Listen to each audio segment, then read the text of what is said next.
எல்லோருக்கும் வணக்கம். நான் உங்கள் டாக்டர் பிள்ளை. இன்றைக்கி நம்ம பார்க்க போகிறது வாழ்க்கைக்கு ரொம்ப முக்கியமான விஷயம். ஏன்னா பிள்ளை பேர் இல்லாத வாழ்க்கை நல்லா இருக்காது அப்படின்ட்டு நம்ம பொதுவாக எல்லாருக்கும் தெரியும்.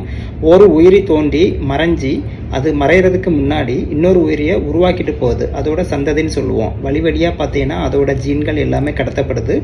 அவங்களோட கேரக்டர் பண்புகள் எல்லாமே ஒரு வம்சம் அப்படின்னு சொல்லுவோம், ஒரு வாரிசுன்னு பொதுவாக நம்ம சொல்லுவோம்.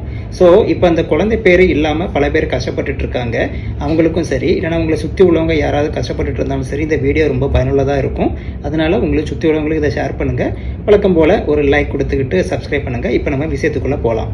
விந்தணுக்களை பற்றியும் அதோட அமைப்பு, அதோட மூமெண்ட்டு, அதை பற்றியும் என்னென்ன உணவு, முக்கியமாக நான் சொல்கிற ஒரு 5 உணவு, இதை சாப்பிட்டா விந்தணுக்களோட ப்ரொடக்ஷன், அதாவது அதோட குவாலிட்டி அதிகமாக இருக்கும். இதனால் குழந்தை பேர் பெறக்கூடிய பாக்கியம் ரொம்ப அதிகமாகும். அந்த காலத்துலன்னு பார்த்தீங்கன்னா குழந்தை இல்லை அப்படின்னா பெண்களை மட்டும்தான் குறை சொல்லுவாங்க. அப்போ படிக்காத காலம். இப்போ படித்த காலம்.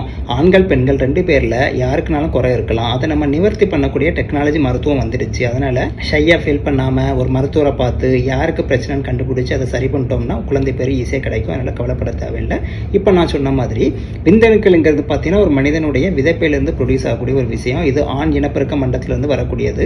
எப்போவுமே இந்த விந்தணு பார்த்தீங்கன்னா அதோட கவுண்ட்னு சொல்கிறோம், எண்ணிக்கை, அது ரொம்ப முக்கியம். அதோட ஷேப் ரொம்ப முக்கியம். அதே மாதிரி அதோட வேகம், மூமெண்ட், அது நீந்தி எப்படி போய் அண்டத்தை அடைஞ்சு கருவுறுதல் நடக்குது, அது ரொம்ப முக்கியம். விந்தணுக்களோட மூமெண்ட் பார்த்தீங்கன்னா புல்லட் மாதிரி, புல்லட் வேகத்தில் அப்படி போனால் ஈஸியாக குழந்தை பேர் கிடைக்குன்னு சொல்லியிருந்தேன். எவ்வளவுன்னு பார்த்தீங்கன்னா நம்ம வழக்கமாக பரிட்சை எழுதும்போது பாஸ் மார்க்னு சொல்லிட்டு 35% எடுக்குன்னு சொல்லுவாங்க. 100க்கு 35 எடுத்தால் பாஸ். அதே மாதிரி விந்தணுக்களில் ஒரு 35% மூமெண்ட் ஆகி போனாலே பார்த்தீங்கன்னா குழந்தை பேர் ஈஸியாக கிடைச்சிரும். 100% போகணும்னு அவசியம் இல்லை, 35 இருந்தாலே போதும். அப்போ நான் சொல்கிற உணவுகளும் 35 இல்லை, 100% நல்லா இம்ப்ரூவ் பண்ணும். என்னென்னு பார்த்துடலாமா? விந்தணுக்களுடைய எண்ணிக்கை அதிகரிக்கிறதுக்கு நம்ம முதலாவது பார்க்க போகிற சாப்பிடக்கூடிய உணவு என்னென்னு பார்த்தீங்கன்னா வேற ஒன்றும் இல்லைங்க, பழம். என்னென்னு பார்த்தீங்கன்னா நம்மளுடைய மாதுளம்பழம் சொல்லக்கூடிய பொமிக்ரனேட். இதில் என்னன்னு பார்த்தீங்கன்னா நிறைய ஆன்டி ஆக்சிடென்ட் நிறைஞ்சிருக்குங்க. அது என்ன பண்ணுது அப்படின்னா உடம்புல உள்ள நச்சுத்தன்மை கழிவுத்தன்மையை நீக்கி நம்மளை பாதுகாக்குது.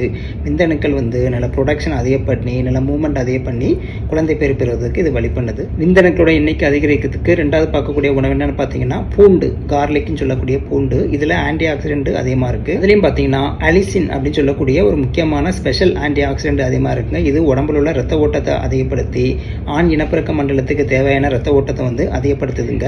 இதில் ஜிங்க் நிறைய இம்யூனிட்டிக்கும் பவருக்கும் ரொம்ப உதவுது.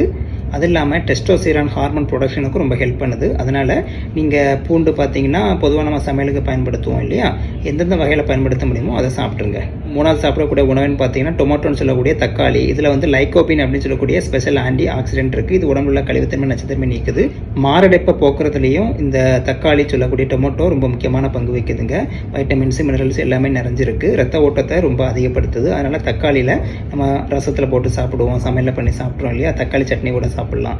அதனால் ரொம்ப ஆயிலெலாம் இல்லாமல் கொழுப்பை சேர்க்காமல் தக்காளியை எந்தெந்த வகையில் பயன்படுத்த முடியுமோ சாப்பிட்டிங்கன்னா விந்தணுக்களுடைய ப்ரொடக்ஷன் அதிகமாகும். நாலாவதாக சாப்பிடக்கூடிய உணவுன்னு பார்த்தீங்கன்னா அவகோடோ, பெட்டர் ஃப்ரூட்டுன்னு சொல்லுவோம் இல்லையா, இதுதான் அவகோடோ. இது ஒரு ஃப்ரூட்டு. இது பொதுவாக பார்த்தீங்கன்னா ஜிங்கு, வைட்டமின் இ அந்த மாதிரி நிறைஞ்சிருக்கு. முக்கியமாக இதில் ஃபோலிக் ஆசிட்னு சொல்லக்கூடிய நல்ல கொழுப்பு நிறைஞ்சிருக்குங்க. இந்த அவகோடோ ரொம்ப உண்மையிலேயே ரொம்ப நல்ல ஃப்ரூட்டுங்க. இது மாரடைப்பு வராமல் தடுக்கும். விந்தணுக்களுடைய எண்ணிக்கை அதிகப்படுத்துது. ஆண்களுக்கு மட்டும் இல்லாமல் பெண்களுக்கும். இந்த அவகோடோ பழத்தோட ஷேப்பை பார்த்தீங்கன்னா, குறுக்கு வெட்ட தோட்டத்தில் ஷேப்பை பார்த்தீங்கன்னா பெண்களோட யூட்ரஸ் இருக்கு இல்லையா, கருப்பை, அதோட அமைப்பில் இருக்கும். ஏற்கனவே பார்த்தீங்கன்னா பெண்கள் ஆண்கள் 2 பேருமே விரும்பி சாப்பிடலாம். குழந்தை பேருக்கு அந்த நீங்கள் அவகோடோ ஃப்ரூட்டில் பார்த்தீங்கன்னா உள்ள விதை பார்த்தீங்கன்னா ஏதோ அந்த கருப்பைக்குள்ளே குழந்தை இருக்க மாதிரியே இருக்கும். ஏற்கனவே ஒரு படைப்பு இது. அப்போ இது ஆண்கள் பெண்கள் 2 பேருக்கும் குழந்தை பாக்கியம் கிடைக்கிறதுக்கு இந்த அவகோடோ ஃப்ரூட்டை விரும்பி சாப்பிடுங்க. இதில் உள்ள ஆன்டி ஆக்சிடென்ட் பார்த்தீங்கன்னா உடம்பில் உள்ள கழிவுத்தன்மை நச்சுத்தன்மையை நீக்குது. என்ன டாக்டர் எல்லாமே சொல்கிறீங்க, முக்கியமான ஒரு விஷயத்தை விட்டுட்டீங்களே, குழந்தை பேருக்கு பாக்கியம் தரக்கூடியதுன்னு கேட்குறீங்களா? நம்ம ஒரு முருங்கைக்காய் மட்டும் இல்லைங்க, நம்ம ஒரு கீரை வகைகள், அதாவது பச்சை காய்கறிகள் எல்லாமே பார்த்தீங்கன்னா இரும்பு சத்து அதிகமாக இருக்குது. வைட்டமின்ஸு, ஜிங்கு எல்லாமே இருக்குது. ஆன்டி ஆக்சிடென்ட் இருக்குது. நீர்ச்சத்து, நார்ச்சத்து இருக்குது. இது எல்லாமே பார்த்தீங்கன்னா உங்களுக்கு உடம்புல நல்ல உறுதியாகவும் உங்களுக்கு இம்யூனிட்டியாகவும் அப்புறம் குழந்தை பேர் தரக்கூடிய பாக்கியத்தையும் தருது. ஆண்கள் பெண்கள் 2 பேருக்கும் முருங்கைக்கீரை ரொம்ப நல்லது, முருங்கைக்காய் நல்லது. அது மட்டும் இல்லாமல் மற்ற கீரை வகைகள், காய்கறிகள், பச்சை காய்கறிகள், அதாவது பச்சை இலை தாவரங்கள் எல்லாமே சாப்பிட்டிங்கன்னா உங்களுக்கு குழந்தை பேர் கிடைக்கிறதுக்கு உதவி பண்ணுது. இப்போ நான் சொன்ன அந்த 5 5 வகையான உணவுகள் பார்த்திங்கன்னா விந்தணுக்களுடைய எண்ணிக்கை அதிகப்படுத்துது, ஷேப்பை சூப்பராக உருவாக்குது, அதோட மூமெண்ட்டை ஃபாஸ்ட்டாக்குது, குழந்தை பேர் பெறுவதற்கான வாய்ப்பை உறுதிப்படுத்துது. குழந்தை பேர் இல்லாதவங்க ஒரு விஷயம் சொல்கிறீங்க, அதை ஸ்ட்ரெஸ்ஸாக மைண்டில் எடுத்துக்காதீங்க, ஃப்ரீயாக ரிலாக்ஸாக இருங்க. அப்போ தான் உங்களுக்கு குழந்தை பேர் பெறக்கூடிய பாக்கியம் இருக்கும். இல்லை நான் சொல்கிற உணவெல்லாம் சாப்பிட்டீங்கன்னா கண்டிப்பாக உங்களுக்கு ஹெல்ப் பண்ணும். ஆண்கள் பெண்கள் 2 பேருமே சாப்பிடுங்க. குழந்தை பேர் இல்லாதவங்க சீக்கிரமே குழந்தை பேர் பெற்று 1 2 இல்லை 3 இல்லை 4 5 குழந்தைகள் பெற்று நீடோடி வாழ்க வாழ்த்துக்கிறேன். நம்மளோட வீடியோ வழக்கம் போல் எல்லோரும் ஷேர் பண்ணுங்கள், பயன்பெறட்டும். உங்களோட சந்தேகங்களை கமெண்ட் பாக்ஸில் போடுங்க. மீண்டும் அடுத்த வீடியோவில் சந்திக்கலாம். நன்றி, வணக்கம்.